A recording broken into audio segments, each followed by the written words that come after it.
എല്ലാവർക്കും നമസ്കാരം. ഇത് നമ്മുടെ ഒരു പുതിയ ചാനലാണ്. പുതിയ ചാനലിൽ ഇത് ആദ്യത്തെ വീഡിയോ ആണ് ഈ ചെയ്യുന്നത്. ആദ്യത്തെ വീഡിയോ റബ്ബറും തോട്ടത്തിൽ വെച്ചാണ് ഷൂട്ട് ചെയ്യുന്നത്. അപ്പോൾ റബ്ബർ ടാപ്പിങ്ങിനെ കുറിച്ചുള്ള കാര്യങ്ങളാണ് ആദ്യത്തെ വീഡിയോയിൽ പറയാനായിട്ട് ആഗ്രഹിക്കുന്നത്. കേരളത്തിൽ നമുക്കെല്ലാവർക്കും റബ്ബർ തോട്ടങ്ങളെക്കുറിച്ചും അതിൻ്റെ റബ്ബർ പ്ലാന്റിങ് മുതൽ റബ്ബർ ടാപ്പിങ് ചെയ്യുന്നത് വരെയുള്ള എല്ലാ കാര്യങ്ങളും അറിയാമെങ്കിലും ഒരു വീഡിയോ അതിനെക്കുറിച്ച് ചെയ്യാമെന്ന് വിചാരിക്കുന്നു. ശരിയായ അല്ലെങ്കിൽ സീസൺ അനുസരിച്ച് കൃത്യമായ റബ്ബർ ടാപ്പിംഗ് രീതി എന്ന് പറയുന്നത്, റബ്ബർ ടാപ്പിംഗ് ആരംഭിക്കുന്നത് ഏപ്രിൽ മാസമാണ്. ഏപ്രിൽ 1 തീയതി ആരംഭിച്ചാൽ ജനുവരി 31 വരെ ടാപ്പിംഗ് ചെയ്യാം. ഫെബ്രുവരി മാർച്ച് മാസങ്ങൾ വേനൽക്കാലമായതുകൊണ്ട് ആ 2 മാസം റബ്ബറിന് റെസ്റ്റ് കൊടുക്കേണ്ടതാണ്. ഇപ്പോൾ നമ്മൾ ജനുവരിയിൽ ടാപ്പിംഗ് നിർത്തി, ഫെബ്രുവരിയിൽ മാർച്ചിലും റബ്ബറിന് റെസ്റ്റ് കൊടുത്തു. അതിനുശേഷം ഏപ്രിലിൽ ടാപ്പിംഗ് തുടങ്ങാനായിട്ട് പോവുകയാണ്. അപ്പോൾ ടാപ്പിംഗ് തുടങ്ങുമ്പം നമ്മൾ ഈ റബ്ബറിന് കഴിഞ്ഞ വർഷം വെച്ച ചില്ല് തന്നെയാണ് ഈ വർഷവും വച്ചിരിക്കുന്നത്. ചില റബ്ബറിന് 2 വർഷത്തിൽ കൂടുതൽ ചില്ല് ഉപയോഗിക്കാൻ പറ്റില്ല. അപ്പോൾ നമ്മൾ പുതിയ ചില്ല് വാങ്ങും. ഞാൻ ഇത് ഇന്നലെ മാർക്ക് ചെയ്തതാണ്. അപ്പോൾ ഇന്ന് പുതിയതൊരെണ്ണം മാർക്ക് ചെയ്ത് കാണിക്കാം. 2 മാസം ടാപ്പിംഗ് ഇല്ലാതെ കിടന്നതുകൊണ്ടാണ് തോട്ടത്തിൽ ഇത്രയും കാട് എടുക്കുന്നത്. ടാപ്പിംഗ് തുടങ്ങുമ്പോൾ തന്നെ നമ്മൾ കാടൊക്കെ ക്ലീൻ ചെയ്തിട്ടാണ് അടുത്ത ടാപ്പിങ്ങിന് വരുന്നത്. വെളുപ്പിനെയൊക്കെ ടാപ്പിങ്ങിന് വരുമ്പോൾ കാടൊക്കെ മാറ്റി തോട്ടം നല്ല ക്ലീനായിട്ട് കിടക്കുന്നതാണ് നമുക്ക് സേഫ്റ്റി. എങ്കിലും മുട്ടിന് താഴെ വരെ നിൽക്കുന്ന ഗംബൂട്ട് തോട്ടത്തിൽ ഉപയോഗിക്കുന്ന ഗംബൂട്ട് ഉപയോഗിച്ച് ടാപ്പിങ്ങിന് വരുന്നതാണ് ഏറ്റവും സുരക്ഷിതമായ മാർഗമെന്ന് പറയുന്നത്. ഇത് നമ്മൾ കഴിഞ്ഞ വർഷം ടാപ്പിംഗ് ചെയ്തിട്ട് റെയിൻ ഗാർഡ് ഇട്ടാണ് ടാപ്പിംഗ് ചെയ്തത്. എല്ലാ വർഷവും റെയിൻ ഗാർഡ് ഇടുന്നുണ്ട്. എങ്കിലേ നമുക്ക് 10 മാസം കറക്റ്റായിട്ട് വർക്ക് നടക്കുകയുള്ളൂ. അപ്പോൾ കഴിഞ്ഞ വർഷം ഇട്ട റെയിൻ ഗാർഡാണിത്. ടാപ്പിംഗ് നിർത്തി കഴിയുമ്പോൾ അതിങ്ങനെയാണ് ഇരിക്കുന്നത്. അപ്പോൾ നമ്മളിത് ഈ ചില്ലും ഈ ചിരട്ടയൊക്കെ 1 വർഷം ടാപ്പിംഗ് ചെയ്യാനുള്ള അളവിന് താഴോട്ട് മാറ്റി വെക്കണം.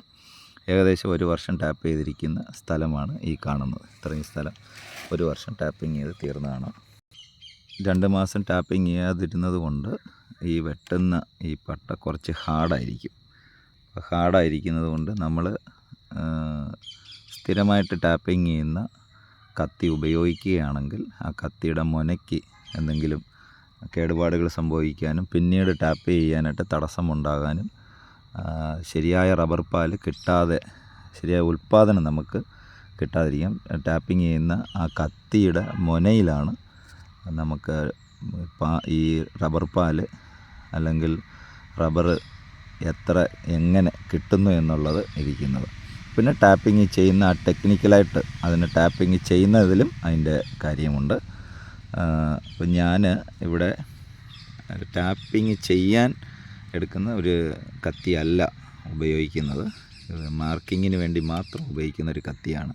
അപ്പോൾ അതിൻ്റെ മുനയൊക്കെ ഇച്ചിരി ശകലമൊക്കെ പൊട്ടിപ്പൊടിഞ്ഞു പോയാലും നമുക്ക് വിഷയമുള്ള കാര്യമല്ല. നല്ല ടാപ്പിംഗ് ചെയ്യാനായിട്ട് നല്ല രീതിയിൽ പണിതെടുത്ത കത്തി വേറെ ഉണ്ട്. അത് ടാപ്പിംഗ് ചെയ്യാൻ ഉപയോഗിക്കും. ഇത് മാർക്കിങ്ങിന് വേണ്ടി ഉപയോഗിക്കുന്ന കത്തിയാണ്. അപ്പോൾ ഈ വള്ളി നമ്മൾ കഴിഞ്ഞ വർഷം കെട്ടിയതാണ്. ഈ വർഷം ഇത് തന്നെയാണ് ഉപയോഗിക്കുന്നത്.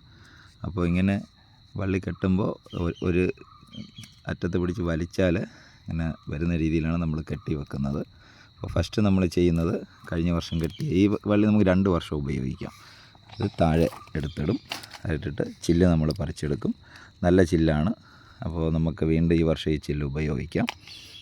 എന്നിട്ട് നമ്മൾ ചെയ്യുന്ന കാര്യം, അത് കഴിഞ്ഞ വർഷത്തെ റെയിൻ ഗാർഡുണ്ട്. ഇതിനടിയിൽ എന്തെങ്കിലും കടന്തലോ കുളവിയോ എന്തെങ്കിലും കൂട് വെച്ചിട്ടുണ്ടോ എന്ന് നോക്കുക. സുരക്ഷിതത്വം ഉറപ്പുവരുത്തുക. എന്നിട്ട് ഈ പ്ലാസ്റ്റിക് നമ്മൾ എടുത്ത് കളയുക, റിമൂവ് ചെയ്യുക.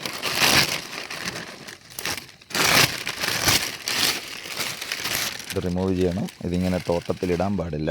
ഇതെല്ലാ തോട്ടത്തിലെ എല്ലാ പ്ലാസ്റ്റിക്കും എടുത്തതിന് ശേഷം നമ്മൾ വൃത്തിയാക്കി ഇത് കെട്ടി അതിനെ ഹരിതകർമ്മസേനയ്ക്ക് നമ്മൾ ഏൽപ്പിക്കുന്നതായിരിക്കും.